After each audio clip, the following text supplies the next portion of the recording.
دوستوں، قرآن مجید کی سورہ المائدہ کی آیت نمبر 27 میں علامہ ابن کثیر رحمۃ اللہ علیہ لکھتے ہیں کہ حضرت آدم علیہ السلام کے ہاں جو بھی بیٹا پیدا ہوتا تو اس کے ساتھ بیٹی پیدا ہوتی، تو اس بچی کے ساتھ پیدا ہونے والا بچہ دوسرے بچے کے ساتھ پیدا ہونے والی بچی کے ساتھ شادی کرتا تھا۔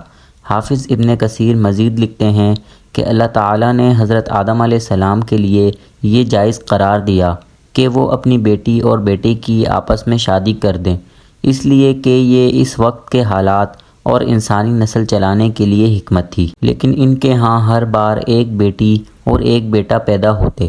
اس طرح وہ اپنے بچوں کی شادی اپنے دوسرے بچوں کے ساتھ کرتے تھے، گویا ہر مرتبہ کے حمل سے پیدا شدہ لڑکی لڑکا باہم حقیقی بہن بھائی تھے اور ان کا باہم نکاح درست نہیں تھا، جبکہ دوسرے حمل سے پیدا شدہ پہلے والے کے لیے اس طرح تھے جیسے چچیرے ہوتے ہیں۔ یہی بات قابیل اور حابیل کے درمیان اختلاف کی وجہ بنی۔ قابیل کے ساتھ اس کی خوبصورت بہن پیدا ہوئی جس کا نام اکلیمیہ تھا، اور حابیل کے ساتھ پیدا ہونے والی بہن اتنی خوبصورت نہ تھی، اس کا نام لیوزا تھا۔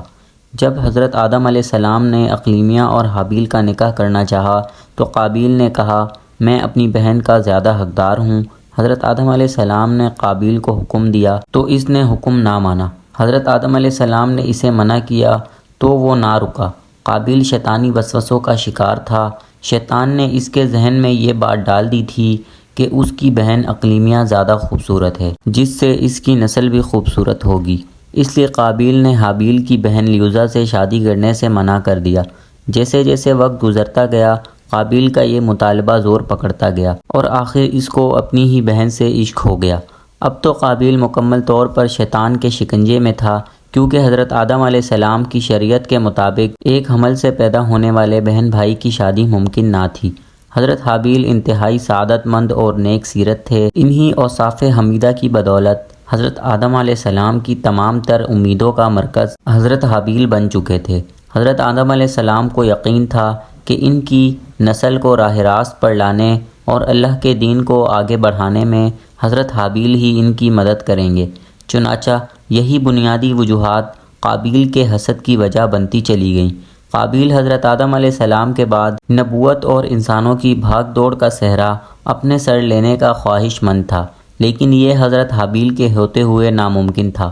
جب حضرت آدم علیہ السلام نے دیکھا کہ قابیل حضرت حابیل کو قتل کرنے کے در پہ ہے تو انہوں نے دونوں کو اللہ کی راہ میں قربانی پیش کرنے کا حکم دیا اور بتایا کہ جس کی قربانی کو آسمان سے آگ آ کر کھا جائے تو سمجھنا اس کی قربانی قبول ہو گئی۔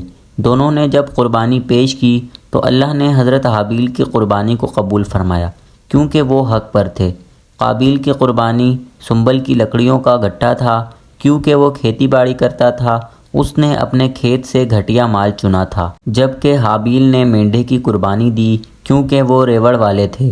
انہوں نے ایک عمدہ جانور لیا تھا، اسی جانور کو اللہ نے قبول فرمایا اور آسمان پر اٹھا لیا۔ اور پھر قرآن کریم میں اس کا اس طرح سے ذکر ہے کہ اور اے محمد صلی اللہ علیہ وسلم ان کو آدم کے دو بیٹوں حابیل اور قابیل کے حالات جو بالکل سچے ہیں پڑھ کر سنا دو کہ جب ان دونوں نے خدا کی جناب میں قربانی چڑھائی تو ایک کی قربانی قبول ہوئی اور دوسرے کی قبول نہ ہوئی۔ تب قابیل حابیل سے کہنے لگا کہ میں تجھے قتل کر دوں گا۔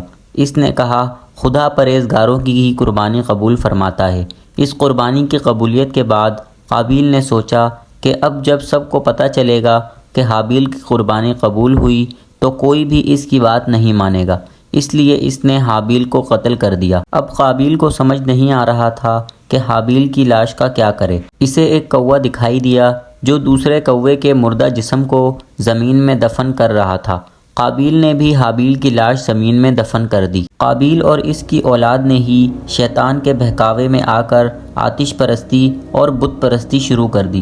دنیا میں قتل و غارت، حسد اور بت پرستی کی بنیاد قابیل نے رکھی۔ حضرت عبداللہ بن مسعود سے روایت ہے کہ حضرت محمد صلی اللہ علیہ وسلم نے فرمایا، دنیا میں جب بھی ظلم سے کوئی قتل ہوگا تو اس کا ایک گناہ حضرت آدم علیہ السلام کے بیٹے قابیل کے سر پر ضرور ہوگا۔ یہ اس لیے کہ یہ وہ شخص ہے جس نے ظالمانہ قتل کی ابتدا کی اور ناپاک طریقہ جاری کیا۔ دوستوں، ہماری ویڈیو کیسی لگی ہمیں کامنٹس باکس میں ضرور بتائیں اور اگر چینل پر نئے ہیں تو چینل کو سبسکرائب کر کے بیل آئیکن پریس کر دیں تاکہ نئی آنے والی انٹرسٹنگ ویڈیوز سب سے پہلے آپ تک پہنچ سکیں۔